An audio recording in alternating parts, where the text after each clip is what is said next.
Moi, je suis prête. Hein. C'est vous, votre... OK, moi, j'attends. Vous m'entendez, non? Voilà. Moi, c'est vous que j'attends.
Mercredi 8 janvier 2025, bonjour à tous et merci de suivre le 12h30 sur RTI2.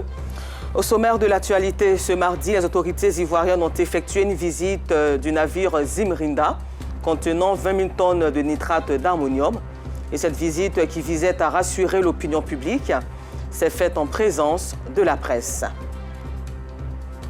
Et puis hors de nos frontières, le Sénégal, tout comme le Tchad, a vivement réagi aux propos du président français Emmanuel Macron, qui a affirmé que le retrait des troupes françaises était le résultat de négociations avec les différents pays du continent africain.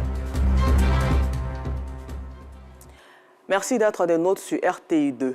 L'affaire du navire Zimrinda et sa cargaison contenant 20 000 tonnes de nitrate d'ammonium continue d'alimenter les conversations au sein de la population ivoirienne.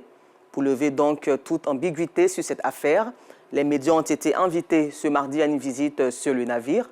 Le port autonome d'Abidjan rassure les populations que le Zimrinda et sa cargaison ne représentent aucun danger pour les installations portuaires, encore moins pour les populations. Le témoignage de Georgette Ido Fofana.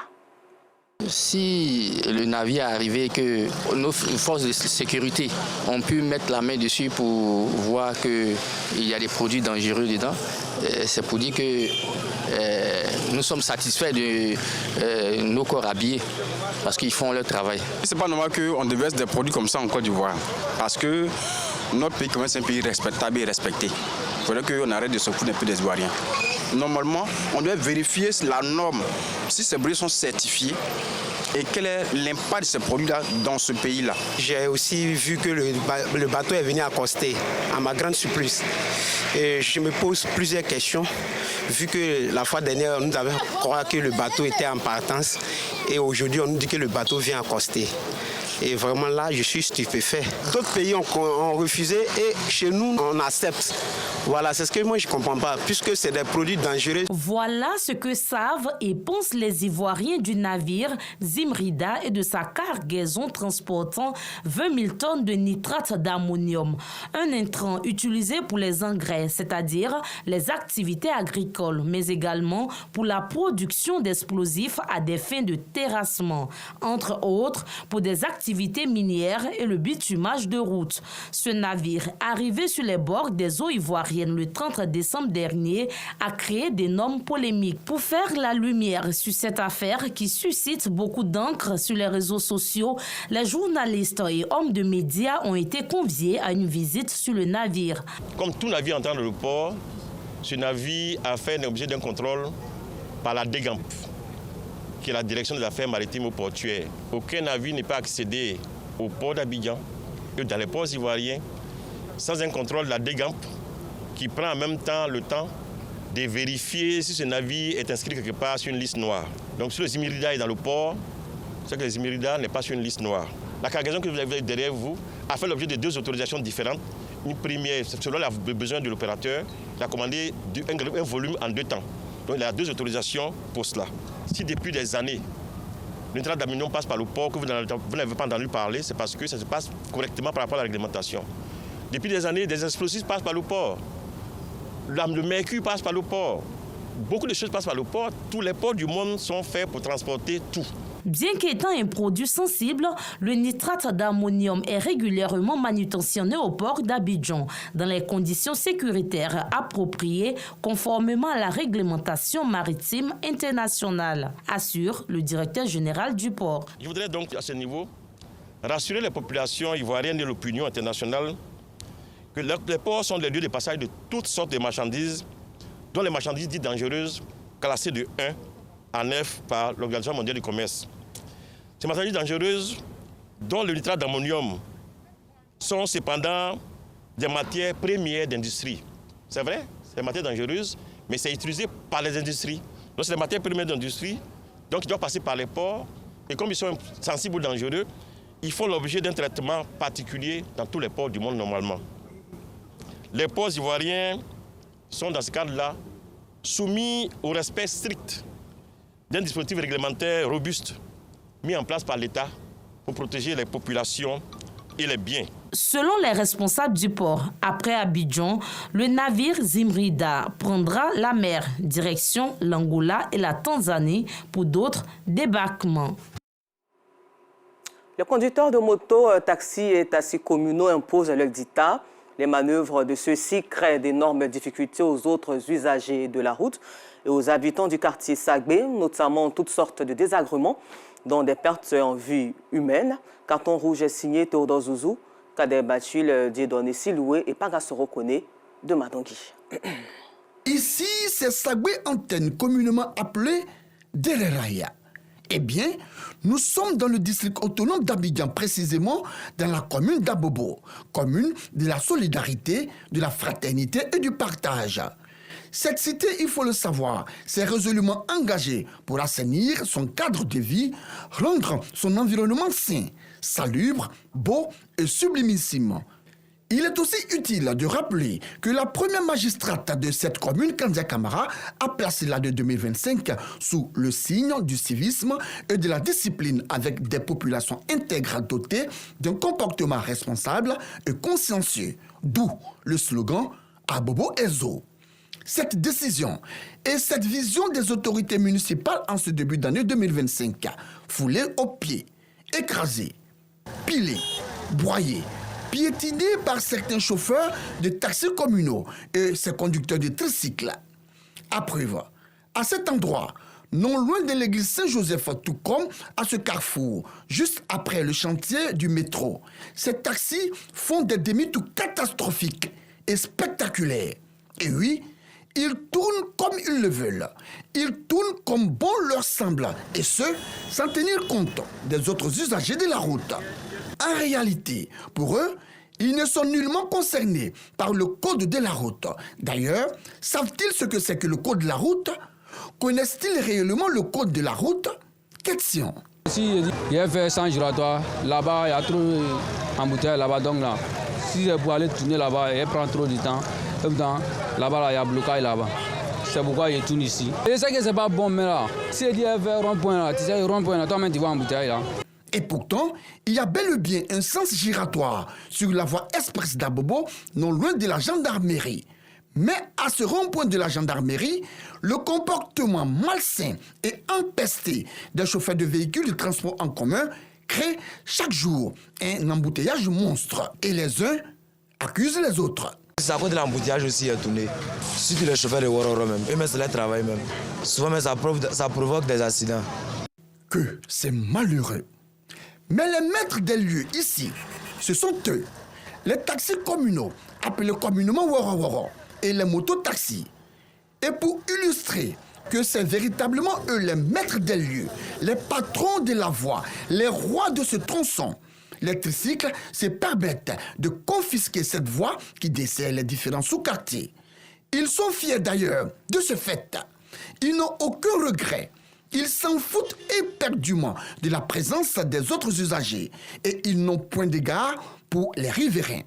Ces conducteurs de tricycles font ce qu'ils veulent, comme ils le veulent, et quand ils le veulent, et surtout où ils le veulent.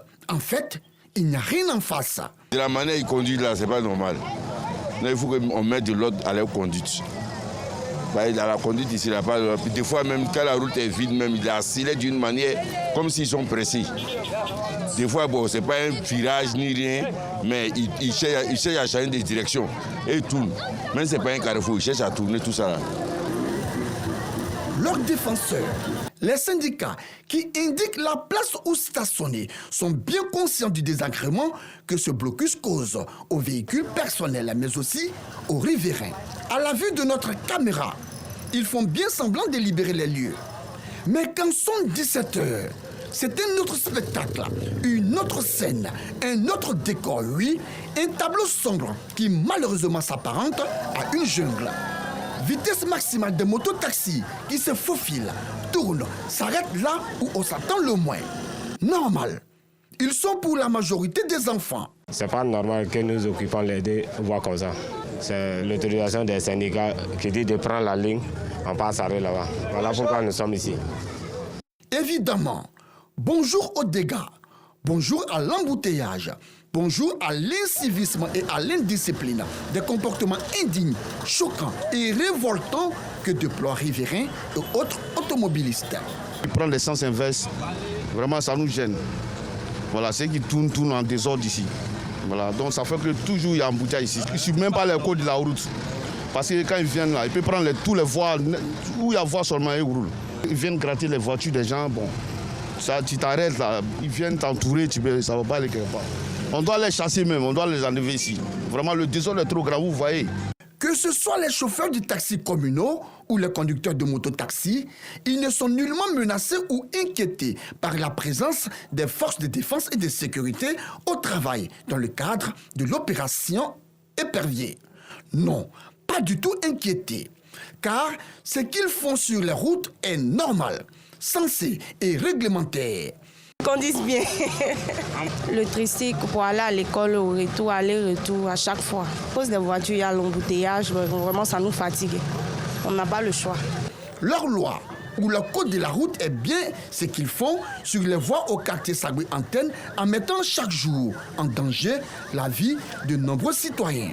Ça crée souvent des accidents, même. Des fois même, il coincent d'autres voitures. Pour traverser là, des fois la voiture freine et passe. Des fois, il coince des gens. Non, ce n'est pas bon. Vu que nous sommes dans un pays organisé et régi par des lois qui s'appliquent d'ailleurs à tous, allons-nous les laisser sévir? Allons-nous les laisser endeuiller des familles? Allons-nous les laisser réduire en ayant plusieurs années de dur labeur de ces propriétaires de véhicules personnels? Allons-nous les laisser nous dicter leurs lois d'indiscipline et d'incivisme? Allons-nous les laisser faire n'importe quoi sur nos routes? Non, non et non.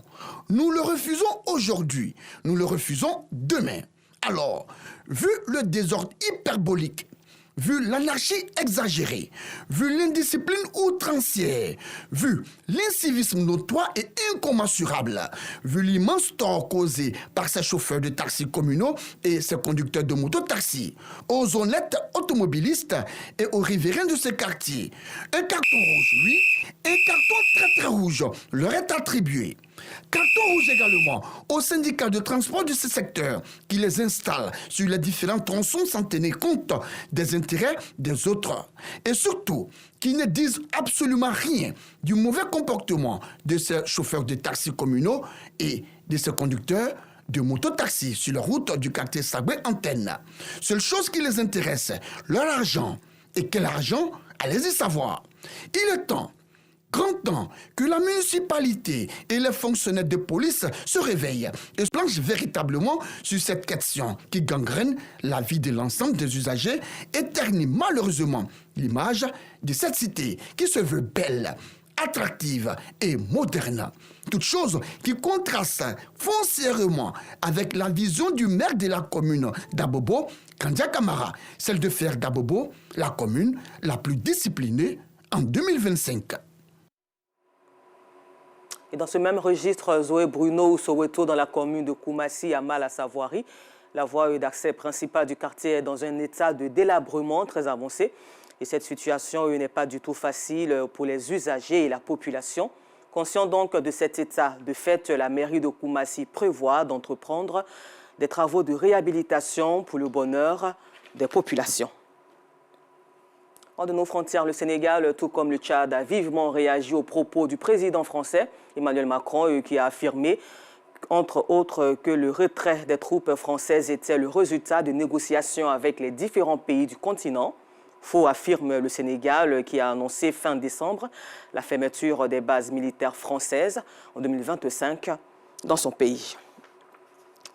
Et puis terminons ce temps d'information en Syrie où un mois après la chute inattendue de Bachar el-Assad, la capitale syrienne recommence à vibrer et les habitants fêtent encore ce moment que certains n'imaginaient plus possible. Encore merci à vous de nous avoir suivis et bonne suite de programme sur RTI2.